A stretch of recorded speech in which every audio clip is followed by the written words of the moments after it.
আগ্রহ তা কিন্তু প্রকাশ পেয়েছে নির্বাচনের দিন থেকেই। নির্বাচনের দিন যদি আমাদের বাংলাদেশ সরকারের মাননীয় মন্ত্রীটা অপেক্ষা করুন। আমরা জানি ভারত সরকারের পররাষ্ট্র নীতি হচ্ছে কি এরকম, যেখানে বন্ধুত্বের থেকে স্বার্থপরতাটা অনেক বেশি প্রাধান্য পায়। তো মমতা ব্যানার্জির কোন উদ্যোগ বা সেই পথ পরিক্রমাটা কি হবে, যিনি কেন্দ্রীয় সরকারের পররাষ্ট্র নীতিগুলোকে রাতারাতি বদলে ফেলবেন বা সেখানে সহায়ক কিভাবে তিনি ভূমিকা পালন করবেন? ধন্যবাদ আপনার প্রশ্নের জন্য। দেখুন, গত 34 বছরে যেই ব্যাপারটি সম্ভব হয়নি সেটি কিন্তু এখন সম্ভব হচ্ছে। অর্থাৎ রাজ্য সরকার কিন্তু এবং কেন্দ্রীয় সরকারের মধ্যে এতদিন সমন্বয়হীনতার কারণে রাজ্য সরকারের একজন মুখ্যমন্ত্রী যেখানে কেন্দ্রীয় সরকারের ভূমিকা রাখতে পারতেন না, সেটি এখন রাখতে পারছেন। কারণ আপনারা হয়তো জানেন না যে কেন্দ্রীয় সরকারে তৃণমূল কংগ্রেসের রয়েছে 6 জন প্রতিমন্ত্রী এবং আবার পশ্চিমবঙ্গে বিধানসভায় রয়েছে কংগ্রেসের 8 জন প্রতিমন্ত্রী, যে কারণে মমতা ব্যানার্জি পররাষ্ট্রনীতি সংক্রান্ত সমগ্র বিষয়ে কথা বলার জন্য একটি বিশেষ স্থান পাবেন। যাই হোক, আমি আমার বক্তব্যে ফিরে আসছি। বাংলাদেশ সরকারের মাননীয় প্রধানমন্ত্রী যেদিন মমতা ব্যানার্জিকে অভিবাদন জানানোর জন্য ফোন দেন, তখন তিনি আমাদের জাতীয় সঙ্গীতের দুটো লাইন গেয়ে বলেছিলেন, আমার সোনার বাংলা আমি তোমায় ভালোবাসি। এখানে তিনি বাংলা বলতে বলেছেন, এপার বাংলা ওপার বাংলা, দুই বাংলার একত্রে উন্নতির কথা। এই বক্তব্যগুলো থেকে তো আরো পরিষ্কার হয়ে যায় যে মমতা ব্যানার্জি আমাদের দিকে দৃষ্টি দিচ্ছে, আমাদের দিকে ইতিবাচক দৃষ্টি দিচ্ছেন। মাননীয় স্পিকার, কূটনৈতিক জটিলতার কারণে বিগত অনেক বছর থেকে পশ্চিমবঙ্গে যেসব বাংলাদেশি বন্দী রয়েছে তাদেরকে অতি সত্বর দেশে পাঠানোর উদ্যোগ নিয়েছে মমতার সরকার। কিন্তু এই বন্দির হস্তান্তর চুক্তিটি কিন্তু স্বাক্ষরিত হয়েছিল 2010 সালে। তা বাস্তবায়ন করেছে মমতা সরকার মাত্র 21 দিনেই। এবং গত 28 মে থেকে পশ্চিমবঙ্গের শিলিগুড়ির মহকুমা শহরে বাংলাদেশে একটি ভিসা ক্যাম্প বসছে, ফলে এই অঞ্চলের লোকদের ভিসা প্রদানও খুব সহজ হয়ে দাঁড়িয়েছে। এই সব কিছুই কিন্তু নির্দেশ করে অদূর ভবিষ্যতে একটি সুন্দর, আন্তরিক ও জোরদার সম্পর্কের। আর তাই আজকের এই উত্থাপিত প্রস্তাবটি যেন এই সংসদে গৃহীত হয়, সেই জোর দাবিটা নিয়ে শেষ করছি আমার বক্তব্য। এবারে বক্তব্য প্রদান করবে মাননীয় বিরোধী দলীয় উপনেতা আফরিন সাবিয়া। ধন্যবাদ মাননীয় স্পিকার, আমাকে সংসদে কিছু বলার সুযোগ দানের জন্য। মাননীয় স্পিকার, আমরা যদি আজকে একটি কথা বলতে আসি যে পশ্চিম বাংলা ভারতের একটি অংশ, শুধু অল ইন্ডিয়া নয়। সুতরাং পশ্চিম বাংলার সাথে যদি বাংলাদেশের সম্পর্কের উন্নয়ন ঘটেও সমগ্র ভারতের কেন্দ্রীয় সিদ্ধান্তে তার কোনো গুরুত্বপূর্ণ প্রভাব পড়বে কিনা তা নিয়ে কিন্তু যথেষ্ট সন্দেহ রয়ে যাচ্ছে। মাননীয় স্পিকার, লক্ষ্য করুন, আমাদের মমতা ব্যানার্জি একজন মুখ্যমন্ত্রী হয়ে এসেছেন। আমি ধরে নিচ্ছি, কল্পনা করে নিচ্ছি, আপনাদের মতো আমিও কল্পনা বিলাসী হলাম, যে তিনি বাংলাদেশের সাথে ভারতের সম্পর্ক নিয়ে জোরদারকরণের ক্ষেত্রে বিভিন্ন পদক্ষেপ নেবেন। কিন্তু আপনি হলফ করে কি বলতে পারেন সেক্ষেত্রে কেন্দ্রীয় ভারতের সাথে বাংলাদেশের সম্পর্কের উন্নয়নের কোন প্রকার প্রভাব পড়বে?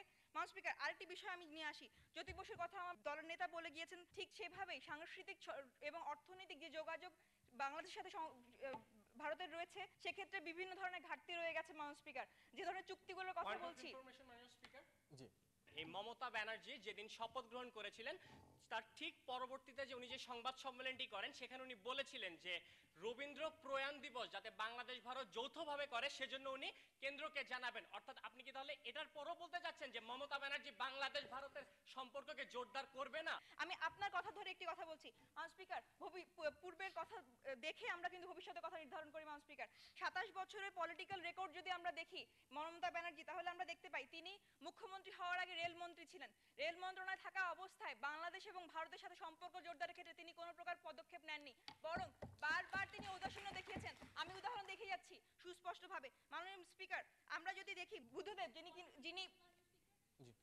আপনি কি জানেন যখন মমতা ব্যানার্জি রেলমন্ত্রী ছিলেন তখনই ভারত বাংলাদেশের মধ্যে মৈত্রী রেল এক্সপ্রেস শুরু হয়? আমি আসছি আমার ব্যাখ্যায়।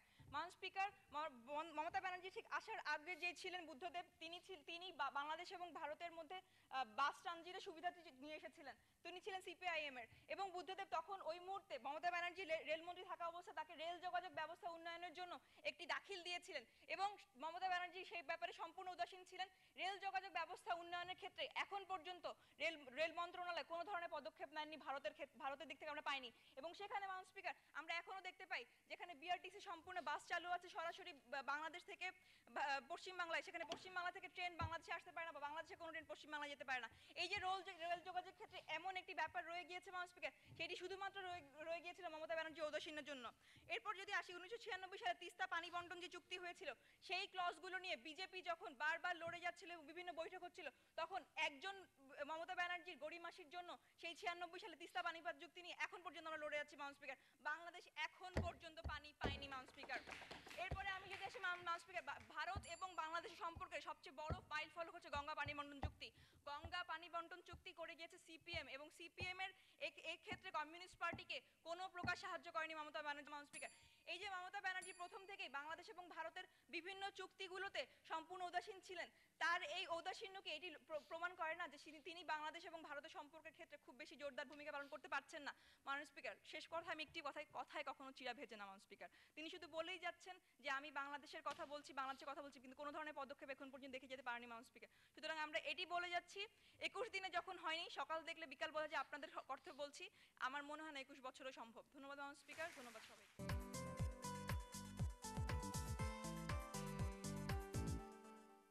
সর্বাধুনিক শিক্ষা প্রতিষ্ঠান ক্যামব্রিয়ান কলেজে বাংলা ও ইংরেজি মাধ্যমে একাদশ শ্রেণীতে ভর্তি চলছে। ক্যামব্রিয়ানের শিক্ষার্থীদের প্রাইভেট পড়তে হয় না, সকল শিক্ষা উপকরণ ক্যামব্রিয়ান থেকে দেওয়া হয়। ক্যামব্রিয়ানে রয়েছে হোস্টেল ও ট্রান্সপোর্ট সুবিধা, মেধাবীদের জন্য রয়েছে স্কলারশিপ সুবিধা। ডিজিটাল বাংলাদেশ গড়ার লক্ষ্যে 2011 সেশনের শিক্ষার্থীদের ল্যাপটপের মাধ্যমে শিক্ষাদান করা হবে। আজই ভর্তি হয়ে কম্পিউটার প্রশিক্ষণ নিন। বিনামূল্যে সংগ্রহ করুন ভর্তি ফর্ম ও প্রসপেক্টাস। ক্যামব্রিয়ানের ডিজিটাল ক্যাম্পাস, মেধা বিকাশে A+। Cambrian school and college, plot 2, Gulshan circle 2, Dhaka. সর্বাধুনিক শিক্ষা প্রতিষ্ঠান ক্যামব্রিয়ান কলেজে বাংলা ও ইংরেজি মাধ্যমে একাদশ শ্রেণীতে ভর্তি চলছে। ক্যামব্রিয়ানের শিক্ষার্থীদের প্রাইভেট পড়তে হয় না, সকল শিক্ষা উপকরণ ক্যামব্রিয়ান থেকে দেওয়া হয়। ক্যামব্রিয়ানে রয়েছে হোস্টেল ও ট্রান্সপোর্ট সুবিধা, মেধাবীদের জন্য রয়েছে স্কলারশিপ সুবিধা। ডিজিটাল বাংলাদেশ গড়ার লক্ষ্যে 2011 সেশনের শিক্ষার্থীদের ল্যাপটপের মাধ্যমে শিক্ষাদান করা হবে। আজই ভর্তি হয়ে কম্পিউটার প্রশিক্ষণ নিন। বিনামূল্যে সংগ্রহ করুন ভর্তি ফর্ম ও প্রসপেক্টাস। ক্যামব্রিয়ানের ডিজিটাল ক্যাম্পাস, মেধা বিকাশে A+। Cambrian school and college, plot 2, Gulshan circle 2, Dhaka.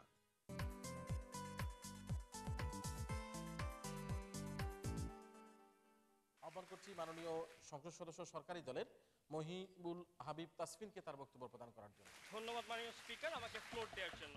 মাননীয় স্পিকার, আমার বিরোধী দলীয় নেত্রীর কথা শুনে মনে হলো যে আসলে উনি মমতা ব্যানার্জির জয় এবং ভারত বাংলাদেশের সম্পর্কটিকে কোনো ছেলের হাতের মোয়া মনে করছেন, যে এটি দোকানে গেলাম আর 2 টাকা থেকে কিনে আনলাম, খেয়ে ফেললাম, শেষ হয়ে গেল। আসলে দেখুন, উনি মাত্র বলে গেলেন যে 21 দিনে যেহেতু হয়নি সেহেতু 21 বছরে সম্ভব না। লক্ষ্য করুন, আজকে আমাদের দেশ স্বাধীন হয়ে যাওয়ার পর এতদিন হয়ে গেল, আমরা কিন্তু অনেকগুলো সমস্যা এখনো পিছিয়ে আছি। তাই বলে কি এর মানে যে আমরা এই সমস্যাগুলোকে জীবনে আর কোনোদিনই সমাধানের জন্য এগোবো না? আজকে আমরা যেটি বলতে যাচ্ছি, এই যে মমতা ব্যানার্জির জয়, সেটি বাংলাদেশ ভারতের মাঝখানে যে সমস্যাগুলো রয়েছে সেটিকে সমাধানের ক্ষেত্রে আমাদের জন্যই সহজ হবে। অর্থাৎ বাংলাদেশ ভারতের যে সম্পর্কটি সেটি অবশ্যই জোরদার হবে। লক্ষ্য করুন মাননীয় স্পিকার, স্যার, গত 40 বছরে আন্তর্জাতিক যে ইস্যুগুলো থেকে ভারতবর্ষের সাথে আমাদের বিভেদ আছে, আপনি দেখেন যে গত 40 বছরের মধ্যে একটি বিভেদ পরিপূর্ণ, যে কোনো একটি বিভেদ পরিপূর্ণভাবে সমাধান হয়ে গিয়েছে। ধন্যবাদ মাননীয় বিরোধী দলীয় নেতা। একটির কথা বলছি, গত 2010 সালের 13 থেকে 15 জানুয়ারি প্রধানমন্ত্রী যখন ভারত সফরে গিয়েছিলেন তখন সেখানে একটি চুক্তি হয়েছিল, 3টি চুক্তি হয়েছিল। এর মাঝখানে একটি ছিল যে বাংলাদেশের যে সীমান্তবর্তী পশ্চিমবঙ্গে যে সকল বন্দী রয়েছে তাদেরকে মুক্তি দেওয়ার কথা, কিন্তু সেটি কিন্তু এতদিন সম্পাদন হয়নি। সেটি সম্পাদিত হয়েছে কবে জানেন? এই মমতা ব্যানার্জির 21 দিনে। আমার বিরোধী দলীয় নেত্রী বিভিন্ন বিষয় সিপিএম এর বিভিন্ন কথা বলেছেন। লক্ষ্য করুন, আমাদের যে ভারতীয় 90-এর দশকে ভারতীয় যে হাই কমিশনার ছিলেন বাংলাদেশে নিযুক্ত, উনি কিছুদিন আগে এক সাক্ষাৎকারে বলেছিলেন যে বাংলাদেশের সাথে ভারতের যে সম্পর্ক সেটি উন্নয়নের ক্ষেত্রে একটি অত্যন্ত গুরুত্বপূর্ণ ভূমিকা পালন করবে হচ্ছে রাজ্য সরকার, এবং তার থেকেও যে জিনিসটি বড় দরকার সেটি হচ্ছে রাজ্য এবং কেন্দ্রীয় সরকারের মাঝখানে এক ধরনের সমঝোতা। আজকে এতদিন যখন সিপিএম নেতা ছিল তার সাথে কিন্তু কেন্দ্রীয় সরকারের সাথে ভালো সম্পর্ক ছিল না। আজকে যখন মমতা ব্যানার্জি, তৃণমূল কংগ্রেস এবং তার যে জোট রয়েছে কংগ্রেস এবং কংগ্রেসের নেত্রী সোনিয়া গান্ধী বলেছেন যে মমতা ব্যানার্জিকে আমরা সকল ধরনের সহযোগিতা করব। একটু অপেক্ষা করুন। আসাম, মিজোরাম, ত্রিপুরা, সেই সমস্যা, সীমান্তবর্তীদের সমস্যাগুলো মমতা ব্যানার্জির পক্ষে কিভাবে সেই রাজ্যগুলোর সমস্যাগুলো সমাধান করা সম্ভব? আপনি কি পশ্চিমবঙ্গকে ভারতের বাইরের কোনো রাজ্য মনে করছেন? আর আপনি যেহেতু আসাম, মিজোরাম এবং ত্রিপুরার কথা বললেন, তাহলে আমি আপনাকে বলতে চাই গত 13ই মে ভারতের স্বরাষ্ট্রমন্ত্রী পি চিদাম্বরম সেখানে 73.5 কোটি টাকা ব্যয় একটি আইসিপি নির্মাণ করা হবে, যেটি উদ্বোধন করেছেন। অর্থাৎ সব ক্ষেত্রেই কিন্তু আমাদের প্রত্যেকটি সীমান্তবর্তী অঞ্চলে কিন্তু আমাদের উন্নতি হচ্ছে। কিন্তু আজকে আমরা যেটি বলতে চাচ্ছি যে মমতা ব্যানার্জির সাথে এই যে পশ্চিমবঙ্গের সাথে বাংলাদেশের যে সীমান্ত রয়েছে সেটি হচ্ছে প্রায় 2112 কিলোমিটার। অর্থাৎ আজকে আমাদের হাতে যখন সুযোগ রয়েছে এই 2112 কিলোমিটারের সাথে আমাদের সম্পর্ককে উন্নত করা, তাহলে আমরা কেন সেটিকে নিতে হবে? আচ্ছা, আজকে যেহেতু আপনি আসাম, ত্রিপুরা, মিজোরামের কথা বলেছেন, ঠিক আছে, আমরা পরবর্তী অধিবেশনে সেটি নিয়েও বসবো, সমস্যা নেই। মাননীয় স্পিকার, আজকে গত মাসে ভারতের পানি সম্পদ মন্ত্রী বাংলাদেশের সাথে তিস্তা পানির বন্টন চুক্তি নিয়েছে। মাননীয় স্পিকার, আমি আপনার থেকে 15 সেকেন্ড সময় চাচ্ছি। জি, আপনাকে 10 সেকেন্ড সময় দেওয়া হবে। ধন্যবাদ। পানি বন্টন চুক্তিতে উনি বলেছিলেন ঐক্যমত্য হয়েছেন তিস্তার পানি বন্টন বিষয়ে, এবং বলা হয়েছে যে এই পশ্চিমবঙ্গের নির্বাচন সম্পন্ন হওয়ার পরপরই এই চুক্তিটি স্বাক্ষর করা হবে। আজকে এখানে পশ্চিমবঙ্গে নির্বাচিত হয়েছে মমতা ব্যানার্জি, এবং উনার সাথে বাংলাদেশের যে ভালো রাজনৈতিক সম্পর্ক এবং কূটনৈতিক সম্পর্ক রয়েছে, তার থেকে আমরা খুব সহজেই বলতে পারি যে মমতা ব্যানার্জি জয় ভারত বাংলাদেশ সম্পর্ককে অবশ্যই উন্নতি করবে। কারণ কি জানেন, বাংলা একটি কথা আছে, কোন মূলা বড় হবে সেটি তার পত্তনে বোঝা যায়। আর তাই আজকে মাননীয় স্পিকার আপনাদের অনুরোধ থাকবে আজকের এই মহান সংসদে যাতে প্রস্তাবটি গৃহীত হয়। আমরা এবারে বক্তব্য শুনবো মাননীয় বিরোধী দলীয় সংসদ সদস্য ASM রাইসুল ইসলামের কাছ থেকে। ধন্যবাদ মাননীয় স্পিকার, আমাকে আমার বক্তব্য দানের সুযোগ দেওয়ার জন্য। আজকে প্রধানমন্ত্রী কর্তৃক উত্থাপিত বিষয় প্রস্তাবনা ছিল মমতা জয় বাংলাদেশ ভারত সম্পর্ককে জোরদার করবে। আমি আবারও কথাটা বলতে চাচ্ছি, বাংলাদেশ ভারত, বাংলাদেশ পশ্চিমবঙ্গ সম্পর্ক নয়।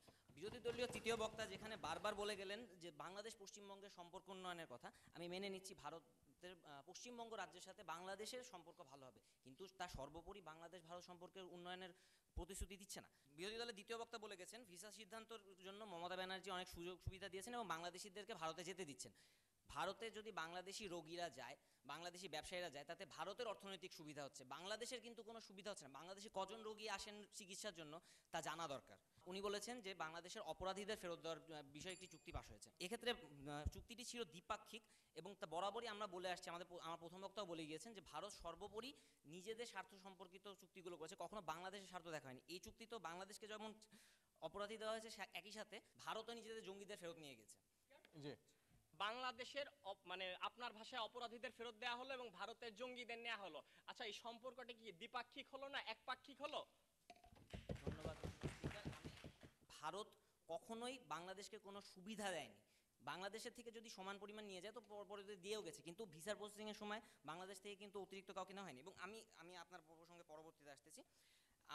আমার বিরোধী দলীয় নেতা বলে গিয়েছেন ফারাক্কাবাদ, সীমান্ত নির্ধারণ, সীমান্ত হত্যা, ছিটমহল, সমুদ্র সীমা প্রভৃতি বিষয়। এখানে তথ্য হিসেবে যদি আমাদের দাঁড় করাতে হয়, আমাদের বিরোধী দল তথ্য দাঁড় করাতে ব্যর্থ হয়েছেন। আমি এখানে বলে যেতে চাই 1974 সালে যে চুক্তি করা হয়েছিল গঙ্গার পানি চুক্তি, যা পরবর্তী 1996-তে নবায়ন করা হয়েছে, সেই চুক্তি কখনোই শর্ত মোতাবেক পানি সরবরাহ করেনি। 2009 সালের পানি উন্নয়ন বোর্ডের হিসাব অনুসারে বাংলাদেশ 18,583 কিউসেক পানি কম পেয়েছে এবং তা প্রতি বছরই কম ছিল। সীমান্ত নির্ধারণ ইস্যু নিয়ে ভারতের সাথে বাংলাদেশের শুরু থেকেই সমস্যা থাকা সত্ত্বেও প্রতিবার সেই ইস্যুতে ভারত পিছিয়ে গেছে এবং এখনো পর্যন্ত তার সমাধান হয়নি।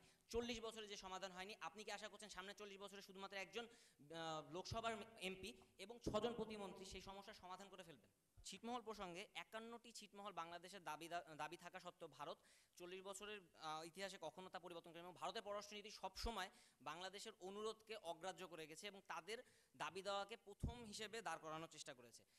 আপনি যদি সম্পর্কের কথা বলে থাকেন, সম্পর্ক বলতে বাংলাদেশের স্বার্থ সম্পর্কিত অর্থনৈতিক সম্পর্কের কথা বলছি।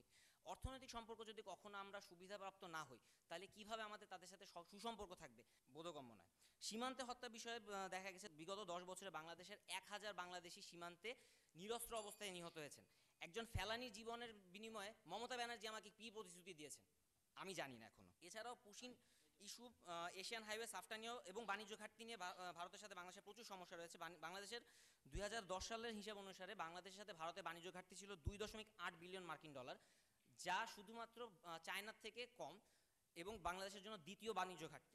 আমার বিরোধী দলের উপনেতা বলে গিয়েছেন একজন মমতা সমগ্র দেশ নন, মমতা একজন শুধুমাত্র মুখ্যমন্ত্রী, যা ভারতের আরও কমপক্ষে 30 জন রয়েছেন।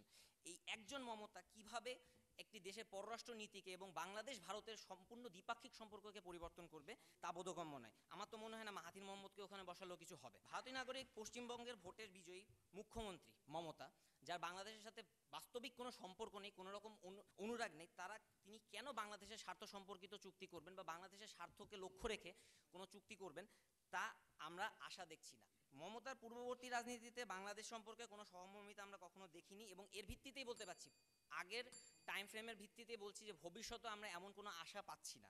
অবশেষে বলতে চাই, মমতার বিজয় কখনো গ্যারান্টি দেয় না যে ভবিষ্যতে আরও কোনো ফেলানি কাঁটাতারে ঝুলে থাকবে না বা কোনো নিরস্ত্র বাংলাদেশি গুলি খেয়ে মারা যাবে না বর্ডারে।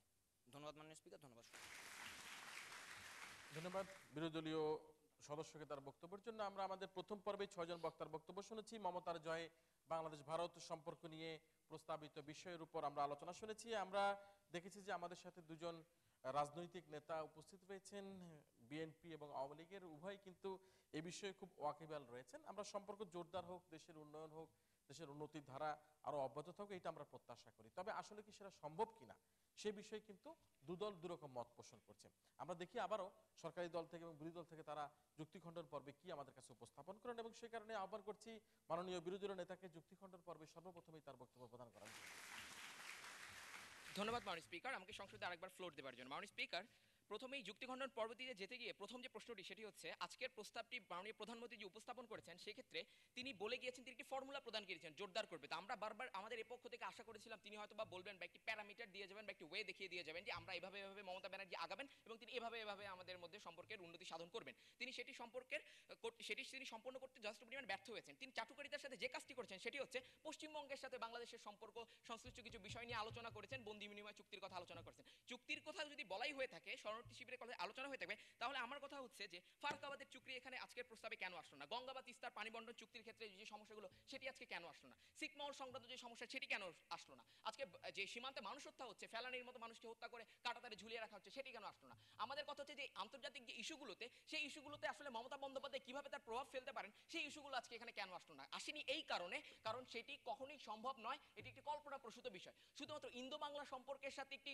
যোগসাদশ সাধন করে একটি ব্যর্থ চেষ্টা করে আমি কখনোই এটা প্রমাণ করতে পারি না ভারত তার পররাষ্ট্র নীতি থেকে সরে যাবে এবং বাংলাদেশকে এই সব সুবিধাগুলো দিয়ে যাবে। মাননীয় স্পিকার, আজকে ফারাক্কাবাদের কথা যদি বলা হয়ে থাকে, মাননীয় স্পিকার, ফারাক্কাবাদের পানি বন্টনের চুক্তি যে হয়েছিল সেই চুক্তি অবাস্তবায়নের কারণে আমার দেশে 53টি নদী শুকিয়ে গেছে 40 বছরে। মাননীয় স্পিকার, আজ থেকে আরো যদি 100 বছর আগাই আমরা, তাহলে হয়তো বা দেখতে পাবো সারা বাংলাদেশ একটি মরুভূমিতে পরিণত হয়ে যাবে, যে মরুভূমিতে হয়তো বা ইন্ডিয়া তাদের জন্য বড় বড় স্টেডিয়াম বানাবেন। মাননীয় স্পিকার, তো আমরা আসলে দেশটাকে ঠিক সেই দিকেই ঠেলে দিয়ে যাচ্ছি। মাননীয় স্পিকার, আজকে আমার কথা হচ্ছে যে মমতা বন্দ্যোপাধ্যায় যদি বাংলাদেশের জন্য এত বন্ধু বৎসল সুযোগ হতেন, তিনি তো একটি কেন্দ্রীয় পর্যায়ের রেলমন্ত্রী ছিলেন, তিনি তার অবস্থান থেকে কেন এই বিষয়গুলোকে একবার সংসদে উপস্থাপন করেননি না ব্যাখ্যা করেননি? মাননীয় স্পিকার, সেটাই যদি তিনি করতেন তাহলে বাংলাদেশের পররাষ্ট্রমন্ত্রী ডক্টর দীপু মনিকে কেন আন্তর্জাতিক আদালতে সমুদ্র সীমার জন্য প্রস্তাবনার জন্য আবেদন করতে হয় এবং সেই আবেদনে মিয়ানমার সাড়া দেন? কিন্তু আমরা কি আজকে দেখেছি যে ভারতের পক্ষ থেকে একটি আবেদন পড়েছে মাননীয় স্পিকার একটি আন্তর্জাতিক মহলে? সেটি কেন পড়েনি? কারণ পড়েনি, তারা চান না যে এই সমস্যাগুলোর সমাধান হোক। মাননীয় স্পিকার, কারণ সমস্যাগুলোর সমাধান হলে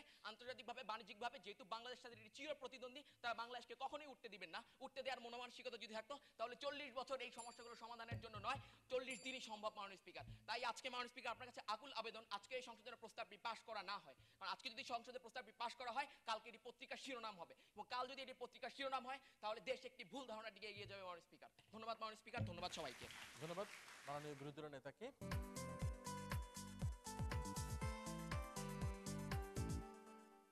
সর্বাধুনিক শিক্ষা প্রতিষ্ঠান ক্যামব্রিয়ান কলেজে বাংলা ও ইংরেজি মাধ্যমে একাদশ শ্রেণীতে ভর্তি চলছে। ক্যামব্রিয়ানের শিক্ষার্থীদের প্রাইভেট পড়তে হয় না, সকল শিক্ষা উপকরণ ক্যামব্রিয়ান থেকে দেওয়া হয়। ক্যামব্রিয়ানে রয়েছে হোস্টেল ও ট্রান্সপোর্ট সুবিধা, মেধাবীদের জন্য রয়েছে স্কলারশিপ সুবিধা। ডিজিটাল বাংলাদেশ গড়ার লক্ষ্যে 2011 সেশনের শিক্ষার্থীদের ল্যাপটপের মাধ্যমে শিক্ষাদান করা হবে। আজই ভর্তি হয়ে কম্পিউটার প্রশিক্ষণ নিন। বিনামূল্যে সংগ্রহ করুন ভর্তি ফর্ম ও প্রসপেক্টাস। ক্যামব্রিয়ানের ডিজিটাল ক্যাম্পাস, মেধা বিকাশে A+। Cambrian school and college, plot 2, Gulshan circle 2, Dhaka. সর্বাধুনিক শিক্ষা প্রতিষ্ঠান ক্যামব্রিয়ান কলেজে বাংলা ও ইংরেজি মাধ্যমে একাদশ শ্রেণীতে ভর্তি চলছে। ক্যামব্রিয়ানের শিক্ষার্থীদের প্রাইভেট পড়তে হয় না, সকল শিক্ষা উপকরণ ক্যামব্রিয়ান থেকে দেওয়া হয়। ক্যামব্রিয়ানে রয়েছে হোস্টেল ও ট্রান্সপোর্ট সুবিধা, মেধাবীদের জন্য রয়েছে স্কলারশিপ সুবিধা। ডিজিটাল বাংলাদেশ গড়ার লক্ষ্যে 2011 সেশনের শিক্ষার্থীদের ল্যাপটপের মাধ্যমে শিক্ষাদান করা হবে। আজই ভর্তি হয়ে কম্পিউটার প্রশিক্ষণ নিন। বিনামূল্যে সংগ্রহ করুন ভর্তি ফর্ম ও প্রসপেক্টাস। ক্যামব্রিয়ানের ডিজিটাল ক্যাম্পাস, মেধা বিকাশে A+। Cambrian school and college, plot 2, Gulshan circle 2, Dhaka.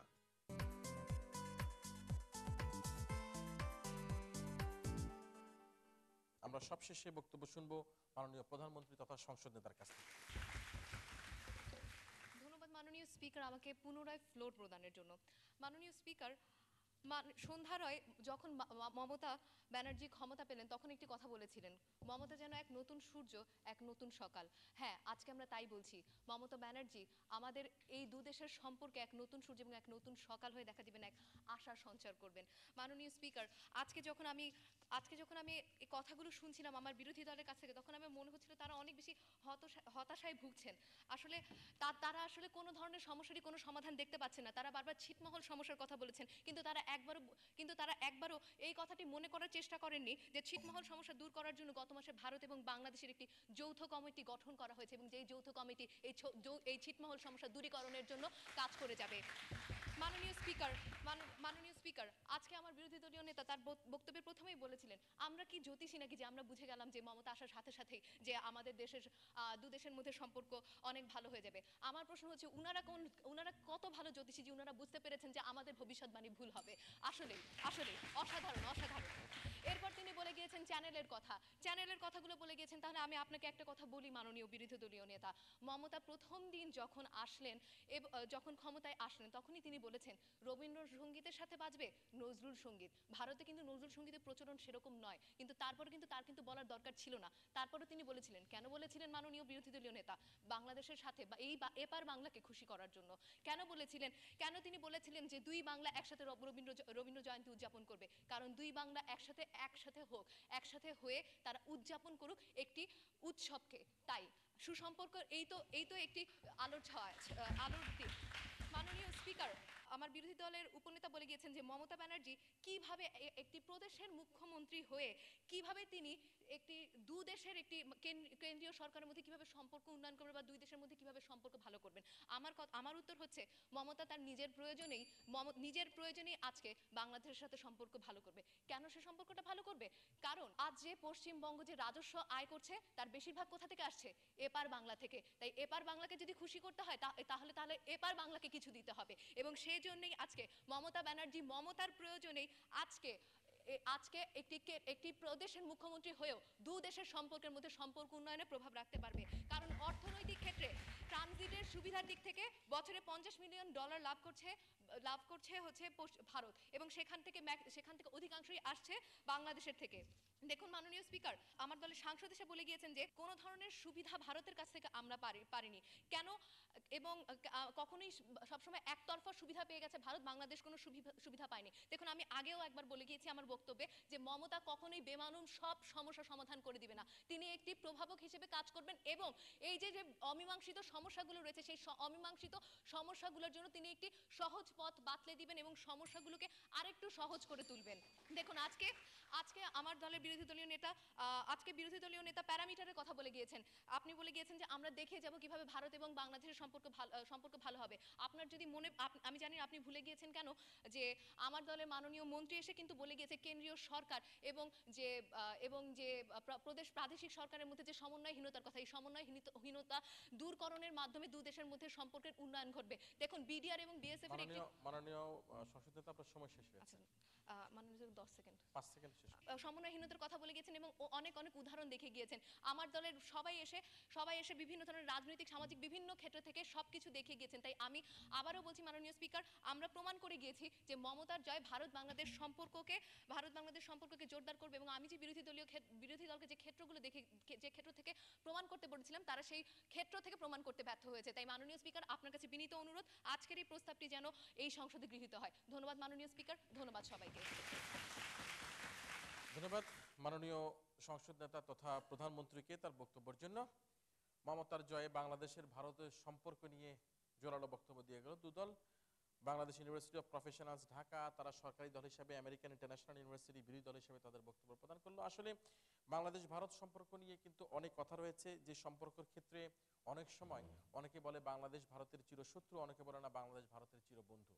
এবং শত্রু এবং বন্ধুর মধ্যে দিয়ে মমতার এই জয়কে আমরা কতখানি ক্যাশ করতে পারবো এবং মমতাই বা কতখানি আমাদের সাথে সুসম্পর্ক বজায় রেখে তার যে পরিচালনা, তার যে আয় রোজগার সেটি বাড়াবে, সেটি কিন্তু এখন আমাদের কাছে একটা গুরুত্বপূর্ণ বিষয় হয়ে দাঁড়িয়েছে। ঠিক এই মর্মে যখন মমতার জয়ে ভারত বাংলাদেশ সম্পর্ক জোরদার করবে এই প্রস্তাব যখন সরকারি দল থেকে নিয়ে আসছিল, তারা বলছিল যে আমরা প্রথমেই দেখতে পেয়েছি যে বন্দি হস্তান্তর চুক্তি সেটি বাস্তবায়িত হয়েছে মমতার মাত্র অল্প কয়েকদিনের নির্বাচনে জয়লাভ করার পরপরই। এবং মমতা যে সময়ে আমাদের রেল মন্ত্রী ছিল ঠিক সে সময় কিন্তু বাংলাদেশের সাথে তাদের যে মৈত্রী ট্রেন সেটি চালু হয়ে গেছিল। ভিসা সুবিধা সহ নানা রকম নতুন বিভিন্ন বিষয় দিয়ে কিন্তু মমতা চিন্তা করছে যে বাংলাদেশের সাথে কিভাবে তাদের সম্পর্ক জোরদার করা সম্ভব হয়। একটি কথা বলেছে মমতা, একটি নতুন সূর্য, নতুন দিগন্ত, নতুন সকাল বলে মমতাকে আখ্যায়িত করেছে। বলেছে এই বাংলার যে রবীন্দ্র উৎসব সেটি এই বাংলা এবং ও বাংলা মিলে হবে। এই ধরনের বিভিন্ন কথাবার্তা মমতা বলছেন এবং সে কারণের জন্য আমরা মনে করছি মমতা ব্যানার্জির জয় বাংলাদেশ ভারত সম্পর্ককে আরো বেশি জোরদার করবে।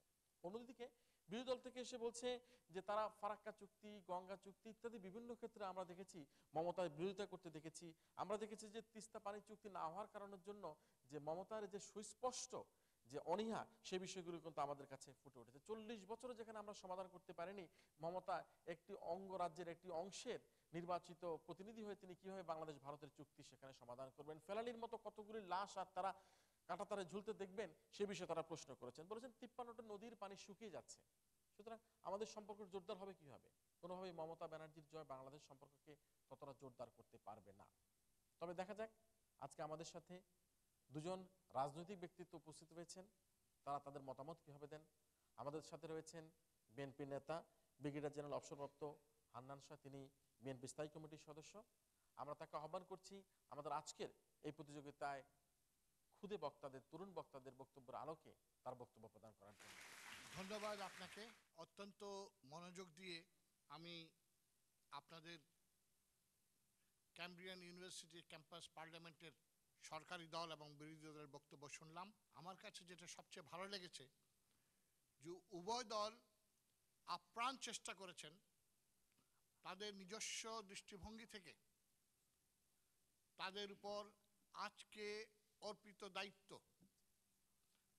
যথাযথভাবে পালন করার জন্য। বাংলাদেশের সাথে সবচেয়ে বড় সীমান্ত পশ্চিম বাংলার। 1971 সনের মুক্তিযুদ্ধের সময় পশ্চিম বাংলাই বাংলাদেশের সবচেয়ে বেশি শরণার্থীদের জায়গা দিয়েছিল এবং আমাদের মুক্তিযোদ্ধাদের সেখানে অবস্থান করার সুযোগ করে দিয়েছিল। এমনকি আমাদের প্রভিশনাল গভর্নমেন্ট অফ বাংলাদেশকে তাদের মাটিতে স্থান দিয়েছিল। সেই জন্য সবসময় আমরা ভারতের কাছে মুক্তিযুদ্ধের সময় যে সাহায্য সহযোগিতা পেয়েছি তার জন্য তাদেরকে সাধুবাদ, ধন্যবাদ এবং কৃতজ্ঞতা জানাই। সাথে সাথে আমরা এটাও ভুলি নাই যে ইন্দিরা মুজিব চুক্তি অনুযায়ী গঙ্গার পানি হোক বা বেড়ুবাড়ি হস্তান্তরের মাধ্যমে ভারতকে যে সুবিধা আমরা দিয়েছি তার বদলে ভারত আমাদের যা দেওয়ার কথা ছিল আজকে পর্যন্ত আমরা সেগুলি পাই নাই। তাই আমাদের কাছে দুটো অভিজ্ঞতাই আছে। গঙ্গার পানি নিয়ে আমি আর আলোচনা করতে চাই না বা বলতেও চাই না। তো তিস্তা নদীর পানি বন্টনে কিন্তু যে আলাপ আলোচনা হয়েছে, সর্বশেষ বক্তব্যটি এসেছে সেটা পশ্চিমবঙ্গ তাদের স্বার্থ রক্ষা করে তিস্তার পানি বন্টনের জন্য কেন্দ্রের কাছে সুপারিশ করবে।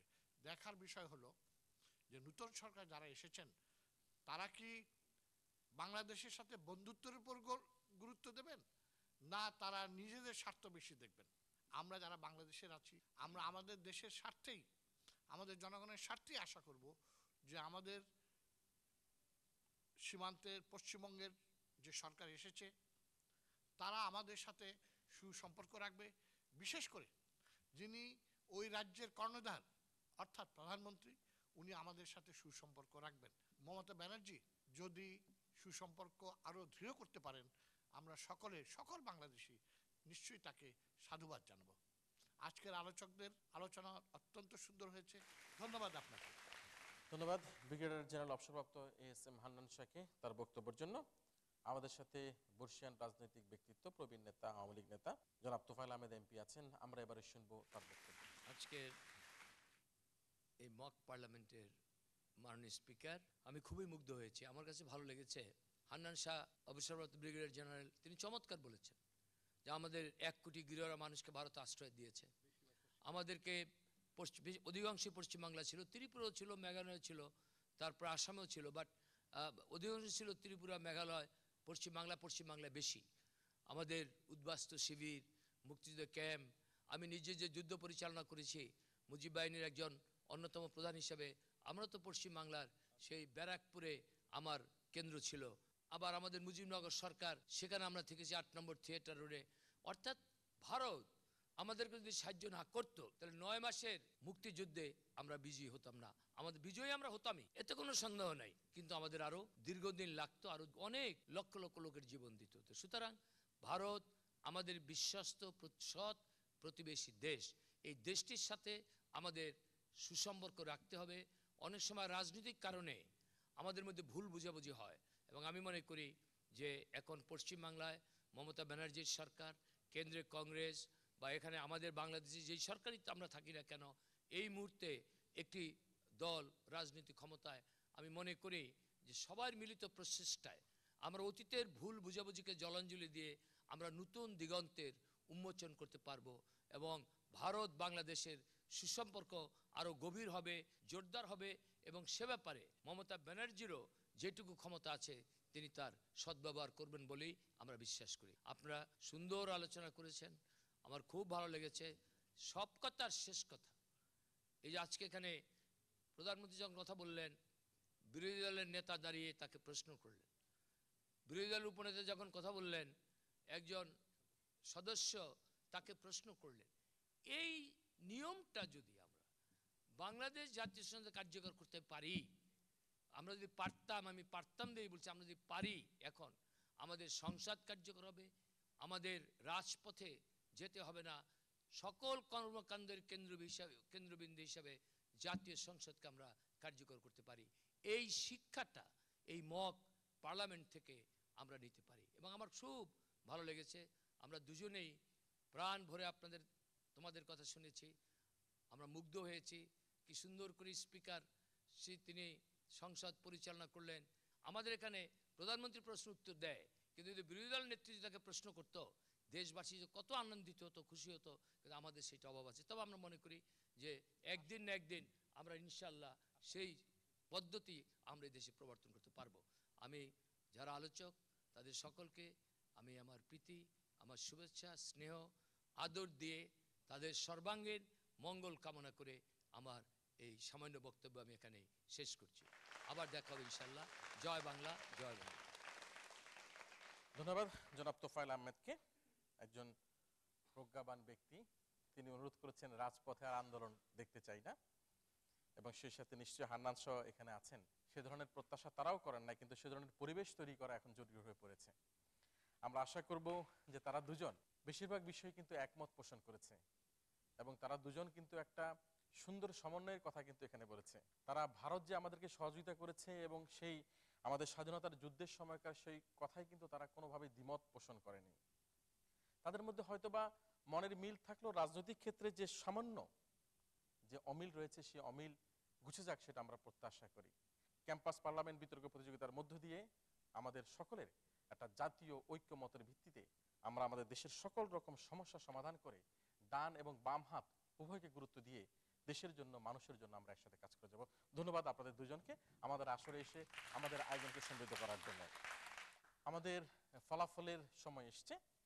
যেহেতু এটি একটি মক পার্লামেন্ট এবং এই মক পার্লামেন্টে আমরা হ্যাঁ এবং না ভোটের মধ্যে দিয়ে আমরা জয় পরাজয় নির্ধারণ করে থাকি, এবং সেই কারণের জন্য আজকে যে প্রস্তাব সরকারি দল থেকে উত্থাপন করা হয়েছিল, মাননীয় প্রধানমন্ত্রী উত্থাপন করেই তার ব্যাখ্যা দিয়েছিলেন মমতা ব্যানার্জির জয় ভারত বাংলাদেশ সম্পর্ককে জোরদার করবে।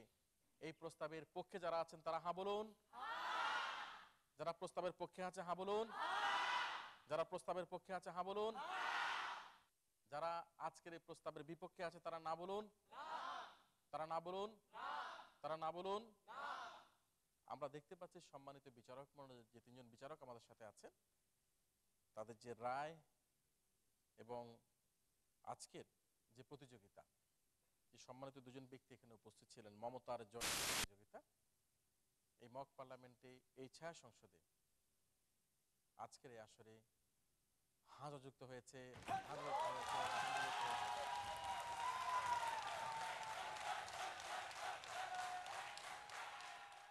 যেহেতু হাজা যুক্ত হয়েছে, সে কারণের জন্যই আমরা আমাদের আজকের এই প্রতিযোগিতার সরকারি দল বাংলাদেশ ইউনিভার্সিটি অফ প্রফেশনালসকে বিজয়ী বলে ঘোষণা করছি।